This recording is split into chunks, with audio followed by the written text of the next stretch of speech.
Episode 483, The End of a Promising Career. Tabitha looked down, her eyes growing wide as her sword broke, the tip falling to the ground. Fortunately, she had already moved aside, hoping to avoid Alex striking back. Otherwise, he might have taken advantage of the situation to launch his own attack. Alex was holding his own blade, and she realized that was what had shattered her own sword, leaving it useless. Before Tabitha could recover from the shock, Alex struck out at her with his bare hand, shoving her hard. Unable to resist, she staggered back, only just managing to keep her feet. She had years of training, so she managed to keep her composure. Holding her broken blade, she inched toward the door, planning to escape. Alex drew back his arm and threw his knife straight at her. "Oh!" Tabitha cried out in pain and clutched at her shoulder, blood oozing from between her fingers. She clenched her teeth, refusing to allow the injury to slow her down. She kicked open the door and dashed out of the room. Alex was too strong, and failure was inevitable, so Tabitha knew she had to escape. He laughed and followed her.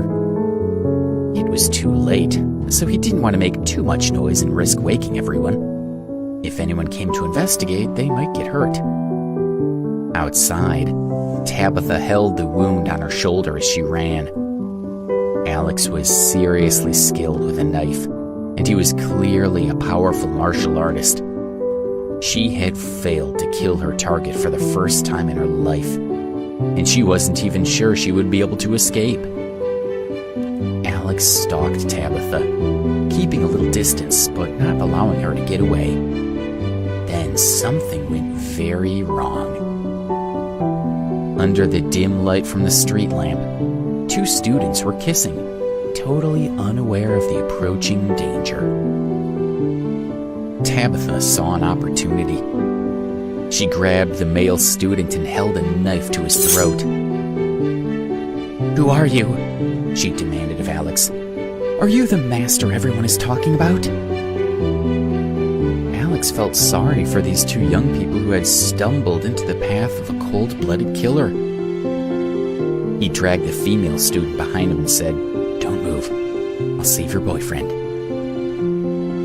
The girl took a step forward, but then she looked at Alex and moved back again, watching the woman who had taken her boyfriend hostage and waiting for Alex to make a move.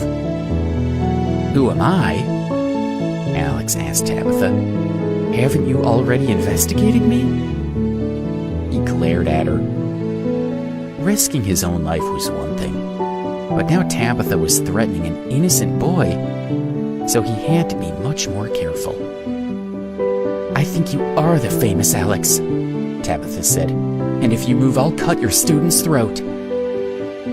"No, this is not happening," Alex said firmly. "I will not let you kill a student." "I'd like to see you stop me," she said.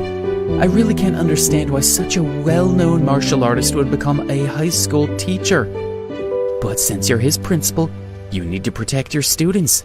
So if you let me go, I promise not to hurt him." The boy was shivering with fear and didn't dare to speak. "This hasn't really gone to plan, has it?" Alex asked, inching closer. "Back off," she said. "Don't try anything funny." She didn't believe Alex would be able to react quickly enough to save the boy, so the student was a useful hostage. Alex folded his hands behind his back. Not only did he not retreat, but he continued to walk forward, his expression indifferent. "If you don't let him go, then I will damage you in a way that you won't recover from," he said. "It will end your career, and I'm sure you don't want that. Make the right choice, or I'll permanently put you out of work." Tabitha laughed. "Really? And how exactly do you plan on doing that?" she asked. "I don't believe your nonsense. Step back." Alex Alex took another step forward. She bit her lip and pulled the boy closer, her broken blade pressing harder to his throat. She wasn't bluffing. If she had to hurt the boy, she would. "If you don't let me go, I will kill your student," she said, "and it will all be your fault." But when she went to carry out her threat, Alex rushed her, punching at both her arms and making her drop the blade. Pain and numbness shot down both arms, and she no longer had control over them. Her arms shook with weakness, and she couldn't stop the trembling. Shocked, she dropped to her knees. Alex waved his hand at the boy, who dashed off with his girlfriend, not looking back. Tabitha flexed her fingers, regaining some feeling, but there was clearly some kind of nerve damage, and her movements were clumsy and painful.